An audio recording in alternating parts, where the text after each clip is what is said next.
Well, now, one thing, you have a theory about the moon, and we expect to be able to get observable facts about the moon fairly soon.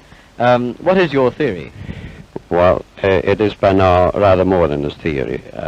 10 or 11 years ago, I stated to various scientists that the moon is not a piece of rock, but it is a plasma phenomenon, cosmic plasma, and that this fact will eventually be confirmed. I made certain predictions which were already...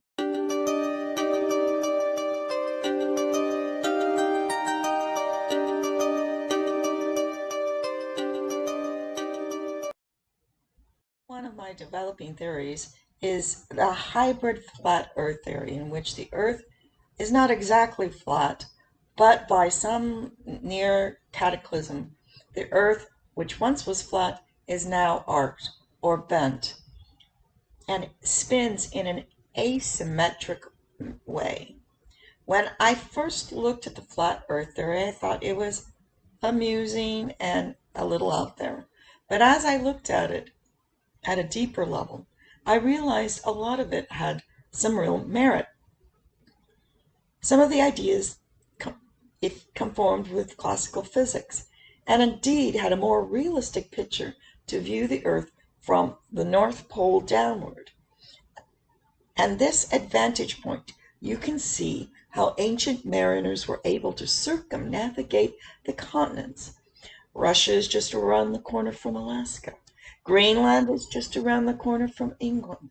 The only thing that would bar ancient mariners from traveling around these circular short distances in free trade among all the continents of the Earth is the northern route was suddenly hit, as many theorists believe, by either a meteor or some sort of cataclysm that hit the Earth and knocked it off its axis. The Earth bounced around for a couple of weeks during this huge cataclysm, in which those who continued to be alive watched in fear from caves and believed the gods in heaven were at war.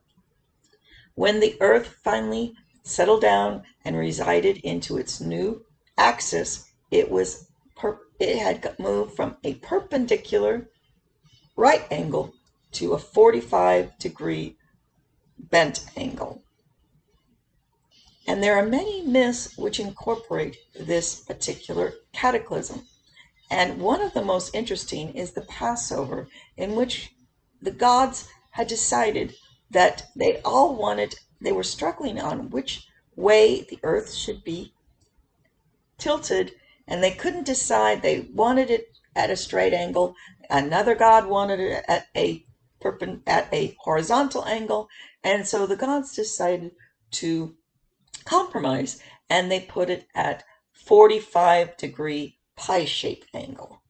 And so the axis came in on Earth, as we know, in the bottom of the Earth or at the top of the Earth, at a 45-degree angle. Well, once it hits the center of the Earth, we know that this 45-degree angle bent and is now about 23 degrees off its 45-degree angle.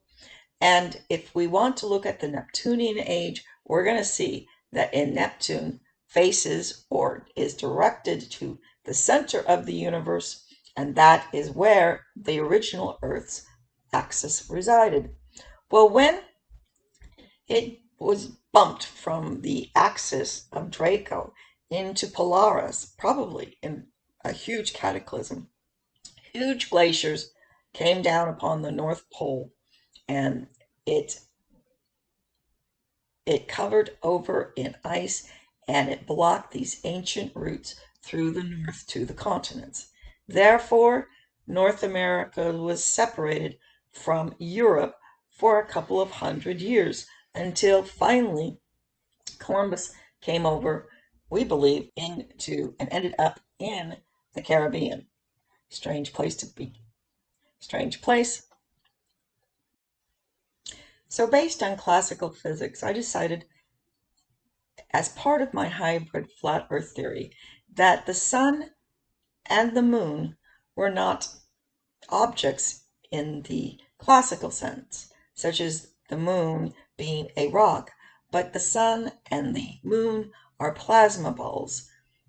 They are the extraneous free electrons and free ions that the Earth expels in every day and throughout its entire life. Look at the Earth as being a set of lungs. It breathes in its photons during the day and expels its electrons at night. Breathe in its photons and expels its photons during the day and expels its electrons at night, making the moon not a rock, but a plasma ball of electrons that are fluxed or emitted every day. And every 26,000 years, or they say now 36,000 years, I don't know, there's one huge eruption from the Earth as it has finally reached its maximum angular momentum and its ability to absorb any more energy without a massive eruption. The minor eruptions or emissions and absorptions of the sun and the moon is the path that the Earth takes around as it ticks around its clock or its perimeter. So the question can be asked is, was it possible for NASA to ever have landed on a plasma moon? Well, not really, because plasma is more ethereal than matter. It's like water, except it's a gaseous kind of wavering collection of emitting and active ions, such as what sailors see at the top of their sails, which is say almost fire, or electricity is plasma that it is called, or they call it the salamander spirit that one sees that leads sailors out of the storm at night into the brighter sun of day. So I was extremely interested when I was listening to a particular YouTuber who had on a sort of interesting character called 107, or One Who Saves. Not his real name, they say, but he's one of these men who come from supposedly a voice. All he has is a voice with some boots. He seems to know a lot about history and biblical mythologies and likes to talk about Christ and religion in terms of the end times. Well, it also came out that he at one time worked with these super elites and knows quite a bit about these super elites, or those above top secret people, the bankers, who believe that they're hybrid gods, and they are taught this religion.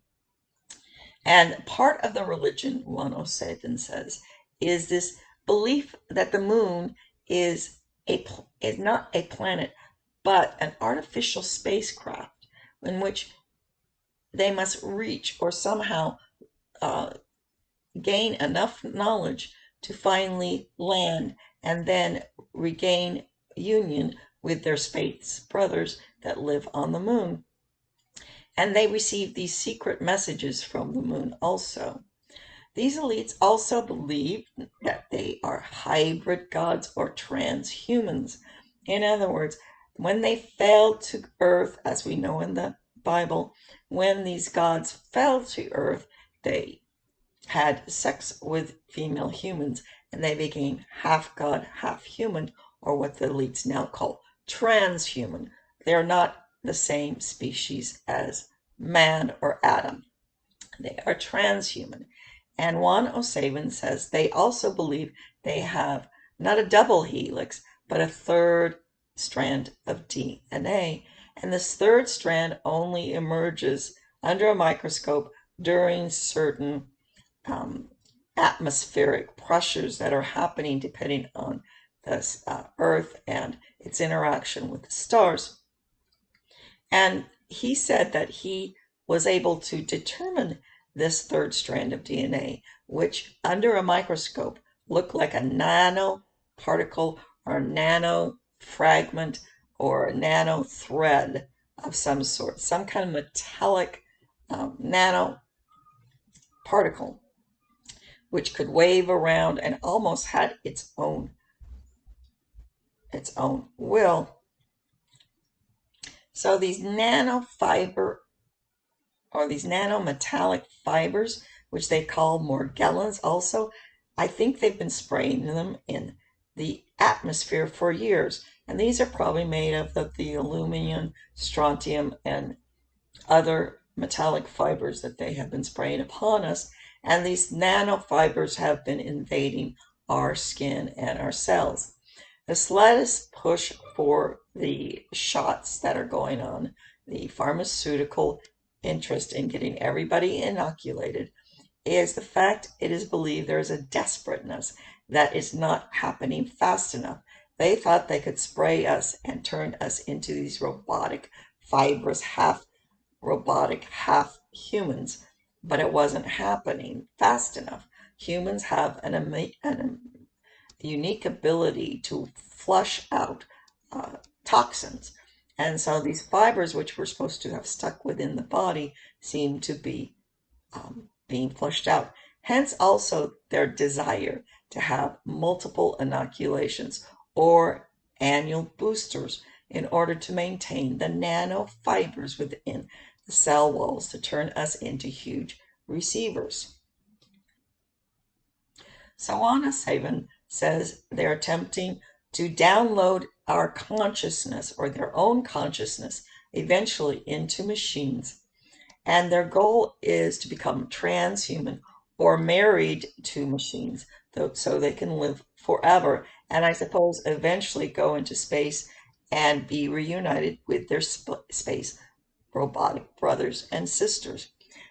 They believe that this transhuman merging robots with human consciousness also occurred on their planet of origin, some place out there in Kolob or Kochab or Draco, that this is their natural way of being, that they are supposed to be half human, half robots. Well, I was just extremely interested in the fact that this religion of the elites includes the idea that the moon is a spacecraft, an artificial spacecraft. And we know that David Icke had spent a couple of years devoted to the fact that the moon was an artificial body. I also have heard that the moon is believed to be a portal for freedom, that according to David Icke, the moon keeps all of our consciousness imprisoned here within this unit, within our inner Earth system. But if we could transport ourselves through the moon into outer space, we would achieve immortality and be reunited with God. That is one idea behind some of these ideas with the moon. Of course, I believe it's simply a plasma of electrons.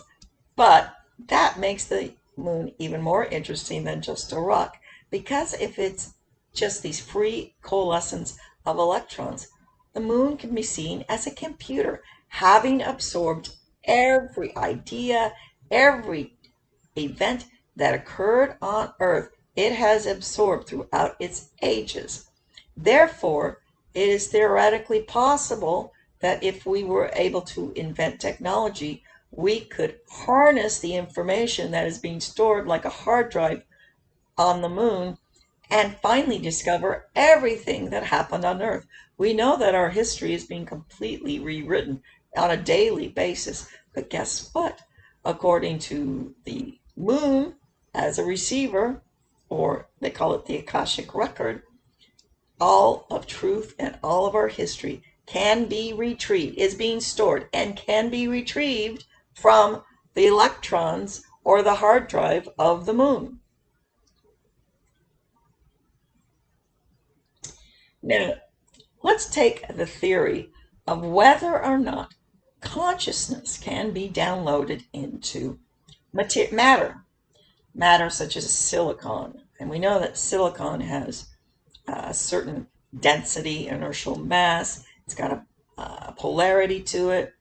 Well, is consciousness matter? Well, yes, but I believe consciousness is that finer form of matter that cannot be retained by actual matter. It cannot be downloaded into any kind of computer. Impossible. It can only be downloaded into a biological entity, which is made up of finer, more ethereal matter than organic matter. We have inorganic matter, which is minerals, salt, hydrogen, etc. And then we have organic matter. It's a lighter form of matter. Through conservation of energy, it has become more complex and lighter.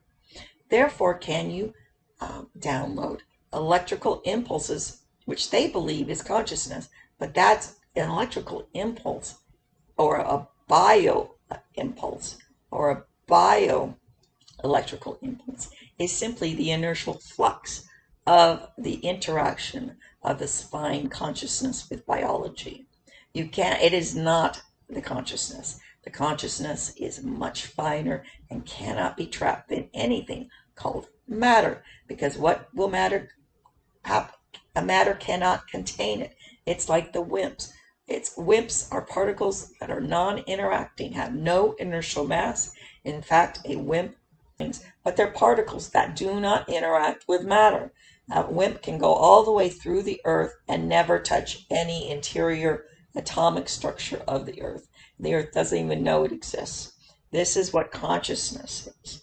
And so these elites are going to be sad when they find out, unless they can create something like a homunculus, which they've been trying to do through their biological robots or clones. They're trying to develop clones that are unconscious so they can load their own consciousness into it.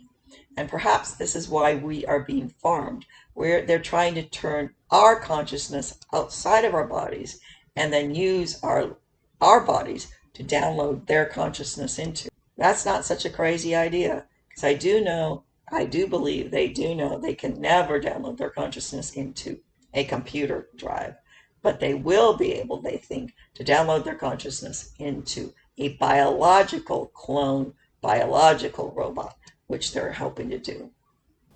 So I thought it was very interesting that 107 talked about these elites believing they're communicating with their elite god brothers from a spaceship called the moon. And the moon, as I said, could be considered, if it is the expulsion of electrons from the natural conservation of the Earth's energy, which must emit or absorb energy at any given time in order to redistribute energy throughout the system to keep it in equilibrium, then the moon, if you look at it right now, you can detect that it appears to be a mirrored image, a smaller mirrored image of the Earth, where you can see the darker outlines of the continents. I'm not the first to recognize this, but if you also want to look at Mars, Mars also is a replicant of Earth's polarities and Earth's continents. Mars is a mirrored image of Earth, or as the moon, Mars is the electron expulsion of the Earth, with Venus as the fiery god, or the sun god, or the mercurial god, or star god of a photonic sun. And Sun is its younger brother of Venus. The physics support this. And so let me show you a documentary done long ago about another actual professional physicist who also believed the moon was plasma, which by far is the most exciting theory of all. Because if the moon is plasma, could it also be a storage capacitor for the entire history of man's civilization on Earth? And could we at some future date grasp or harness this information in the moon and discover our entire history as it actually happened, and not the fake history that the elite have been rewriting and pretending to convey to us, which is a complete balderdash. Yes, I think there is hope if the moon is indeed plasma and holds the entire history of mankind. Well, now, one thing, you have a theory about the moon, and we expect to be able to get observable facts about the moon fairly soon. What is your theory? Well, it is by now rather more than a theory. 10 or 11 years ago, I stated to various scientists that the moon is not a piece of rock, but it is plasma.